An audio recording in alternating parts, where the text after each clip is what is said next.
This is a continuation of the previous problem.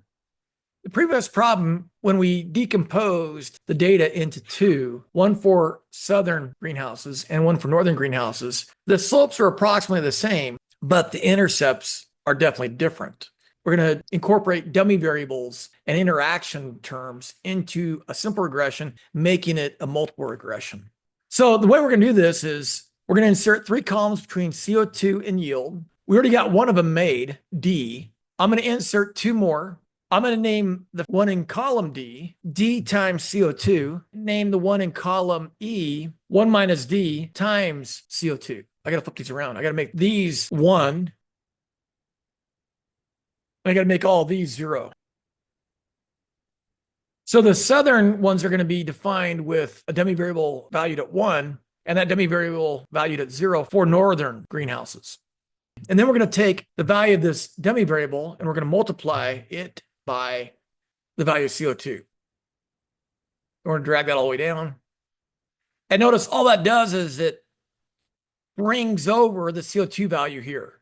And then here, we're going to do 1 minus the value in the dummy variable column. We're going to multiply that difference times the CO2 level. What this is going to do, it's going to make the value 0 for southern greenhouses, but make the value of the CO2 for the northern greenhouses. If I add up these two columns, the sum is 19,749. If I were to sum this column, I get the same sum. So I'm just basically using this dummy variable to split the CO2 out, to break it out. These are the CO2 levels for the southern greenhouses, and these are CO2 levels for the northern greenhouses. Now I want to estimate this regression. I have CO2 and I have the dummy variable. This model forces the slopes to be the same. Here the slope is 16.704. This slope is only 11.845. What this model does is it allows for the intercepts to be different. That intercept is 23,793. This intercept is 19,761. So it's going to allow for differences in the intercept, but it's going to force the slopes to be the same. And that may be a restrictive assumption, but let's go ahead and assume that is the case. To run this regression, we're going to regress CO2 and D, just these two columns, on the yellow column. So we're going to click Data. We're going to click on Data Analysis, Regression. I'm going to click this button here. The Y variable is the yield column with all the values. The X variable is CO2 and the dummy variable with all the values. I'm going to put the results in H1. I have labels checked because my first row are labels, variable names. And I'm going to click OK. Clean up the results. And notice that my slope coefficient is between, the CO2 slope coefficient is between the slope here of 16.7 and 11.845. Notice that it's also closer to 11.845. Why is that? Because there were only 18 southern greenhouses. There are 30 northern greenhouses. You can think of it as a weighted average of that slope and that slope. Notice that the test statistic is highly significant because the p-value is really close to 0. The intercept in this dummy variable coefficient determine the two intercepts. If I extend this line to x equals 0, if I extend it all the way to x equals 0 and extend this to x equals 0, the height of those two values, of those two intercepts, is that. If I subtract 23,793 from 19,761, then the difference intuitively is this value. But that's not the case here. Why is that not the case? Why is the difference between almost 24,000 and almost 20,000? Why is that difference only 4,000? Well, it's because these two lines don't have the same slope. If they had the same slope, the difference in this intercept and that intercept would be really close to this value. You can think of this value as the intercept of this lower line, and you can think of the sum of these two values, which is 24,000, almost 25,000. You can think of that sum as the intercept of this black line. And again, the difference in the two would be 6,000. And that would only be the case if the slopes were identical, but they're not. So what we're going to do is we're going to fill in the table. I'm going to change these again to the things I prefer. I'm going to copy this and paste special p-value. I'm going to change this to error. Now the degrees of freedom for the regression is 2 now. Why is that? Because we're estimating 2 slopes. We have 2 variables. This dummy variable and CO2. So we have 2 variables. We have a multiple regression here, CO2 and a dummy variable. The error degrees of freedom is 45. Why? Well, we have 48 observations and we're estimating 3 parameters. We're estimating the intercept and 2 slope coefficients. So 48 minus the count of the number of parameters we're estimating is 45. Total degrees of freedom is still 47.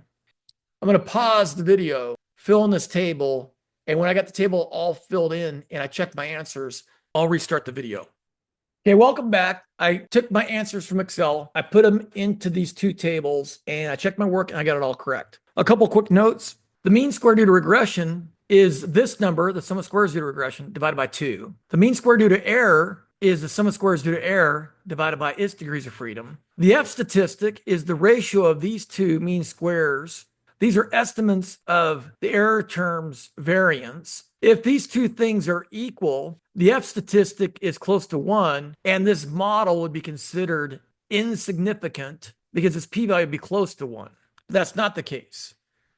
This estimate of the error's variance is not close to this estimate of the variance of the errors, which is why the F statistic is so large and the p-value is so small. Our model is this value plus CO2 times this slope coefficient plus this dummy variable times that slope coefficient. That's our model. The intercept has that standard error. The CO2 slope has that standard error. And the dummy variable slope has that standard error. The ratio of these 2, if I divide that by that, I get this test statistic. If I divide this by that, I get that test statistic. If I divide this by that, I get this test statistic. And these are the p-values, and they're all very close to 0.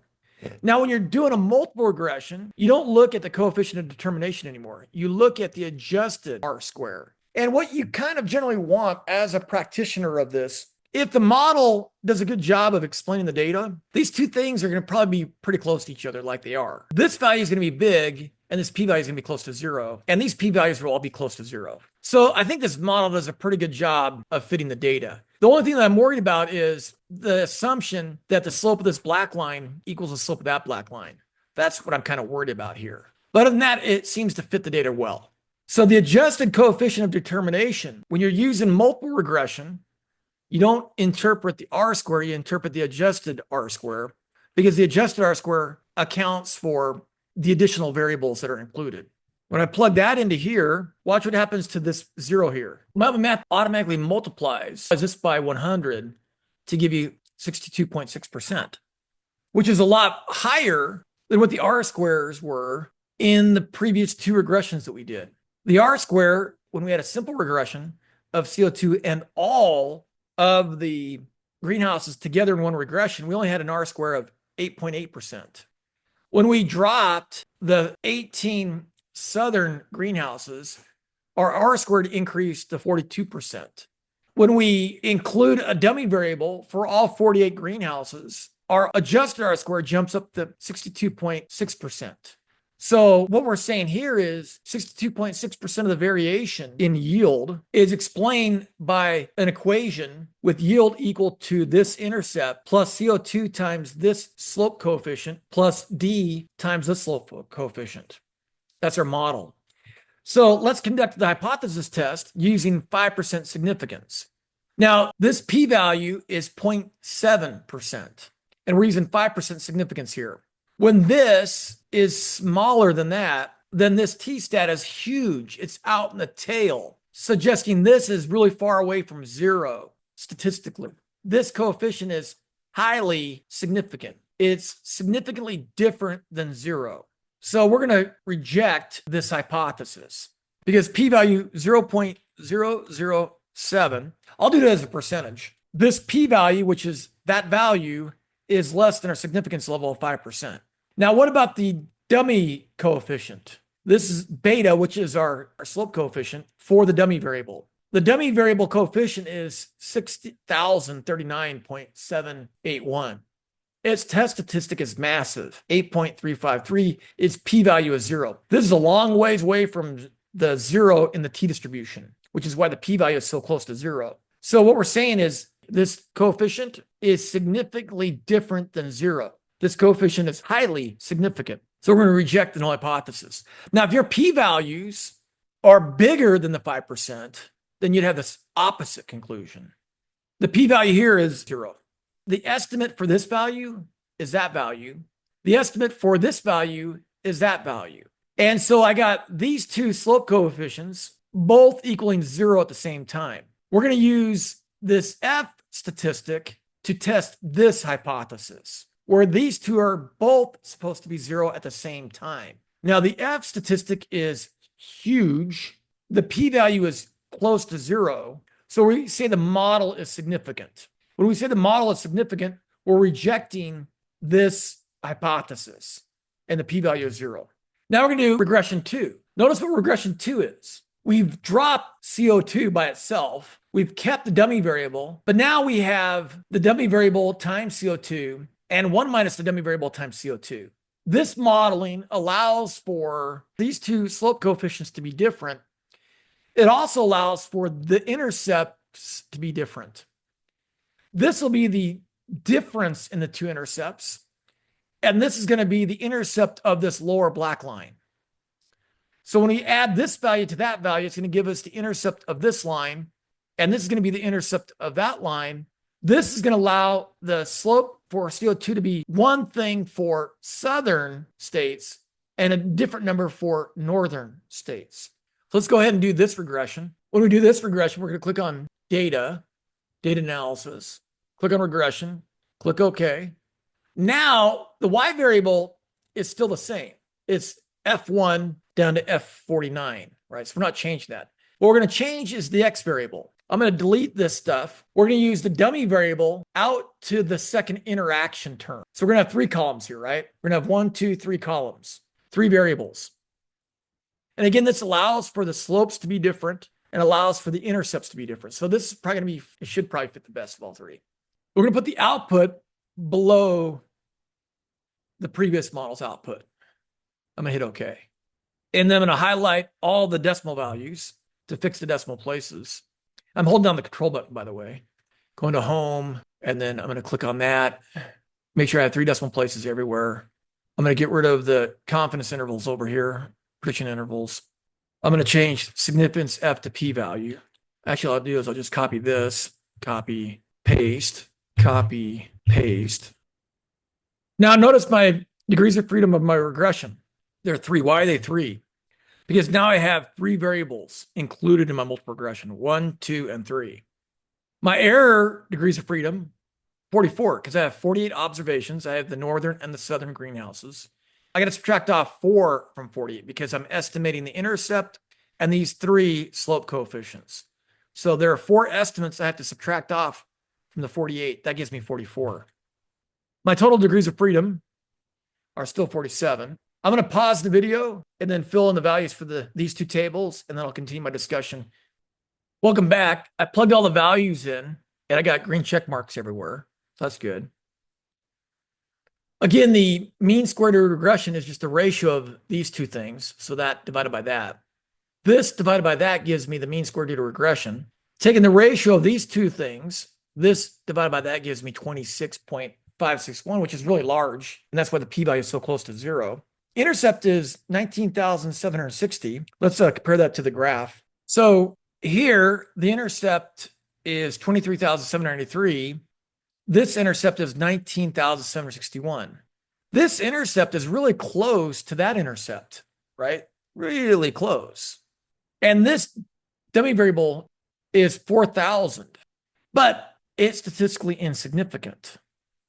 So what this model is saying is the equations probably have the same intercept. They probably meet when the CO2 levels are both zero. So if I were to extend this to zero, these two equations probably meet at around this value. Now, why is that? Because the slope of the southern greenhouses is 16.704, that value. See that right there, 16.704? And the slope of the northern greenhouses is 11.845. And the F statistic is 26.561. We're going to conclude that this model is significant. Now, the coefficient determination of this model, the adjusted R-square, is 0.626. This implies that 62%, we're going to multiply that by 100 again, 62% of the variation in yield is explained by the model. Roughly the same as we had up here. This was 0.623 or 62.6%, and this one's 62%. Now we want to conduct the hypothesis test. For the dummy variable, is this statistically indistinguishable from zero or not? Well, its p-value is 0.339. If I convert that to a percentage, it's 33.9%. The p-value is bigger than the significance level. When the p-value is bigger than the significance level, that means the t-stat is close to zero. When the t-stat is close to zero, it means the difference between this value and zero is insignificant. We would not reject the null hypothesis here. What about this hypothesis? Well, we have to find the p-value here, and the p-value is 0.033 or 3.3%. 3.3% is less than 5%. So what that means is this value is out in the tail of the distribution. It's not close to zero. Zero is the center of the distribution, which means this minus zero is significant. We're going to reject this hypothesis. Now, what about this last coefficient? This last coefficient has a p-value of 0.073 or 7.3%. Now, 7.3% exceeds 5%. Because the p-value exceeds the significance level, this is not far enough away from zero under the t-distribution, which means the difference between this and zero is insignificant. We're going to not reject this hypothesis. Now, what about this one? I have the slope of the first variable, I have the slope of the second variable, and I have the slope of the third variable that was included in the multiple regression. Are all of these simultaneously equal to zero? Well, in order to answer that question, we go to the F statistic. The F statistic is large and the p-value is small. So because the p-value, zero, is less than 5%, we're going to reject this hypothesis. Now explain why regression 1 is preferred. Well, when we did the simple regressions, this coefficient, 11.845, was very significant. These blue dots were really close to this black line. What the second regression says, this 11.845 is insignificant because its p-value is too large. So I'm not really trusting this model. I believe the better model is this one. It's got a huge F statistic. It's got a very large adjusted R-square. All the values are really close to zero. And these values confirm the model, the simple regressions when we did them separately, when we had the southern greenhouses and the northern greenhouses. The northern greenhouse's coefficient was highly significant. So I'm going to go with regression results number 1. Use the preferred model to predict the 44th greenhouse's yield. I'm going to grab the 44th observation. I'm going to also grab the names of the variables. The preferred model only has two variables, CO2 and the dummy variable. So I'm going to delete these two values. I'm going to drag this over here. This is the observed yield here, and this is going to be the expected yield. Its CO2 level was, again, 356. That is expected to result in a yield equal to what? I got to calculate the expected yield using the model here. I'm going to take the intercept plus the CO2 slope. I'm going to multiply that by the value of CO2. And I'm going to add it to this value times the dummy variable value. And I get something that's really close to the observed yield. So I'm plugging these two values into my equation. And I get an expected yield of that. I should round it to 2 decimal places, right? So I'm going to get rid of the 266 and check it again. Okay, and I got the same answer. If the production manager of the greenhouse increases CO2 by 1, so down here, I'm going to hit equals. I'm going to type I22 plus 1 more unit of CO2. This is still 0 here, right? So I'm going to pull this down. So now I'm plugging in this observation into my equation, I got to move this back up to the intercept. I got to move this back up to the slope for CO2. I got to pull this back up to the slope for the dummy variable. So I'm going to multiply the 357 times the 13.885. I'm going to add that product to 0 times this, and then I'm going to add the intercept last. And I get a yield of 23,884.88. And I want to round to 2 decimal places. This 8 makes the 7 8. The difference in the two is the CO2 slope, 13.885.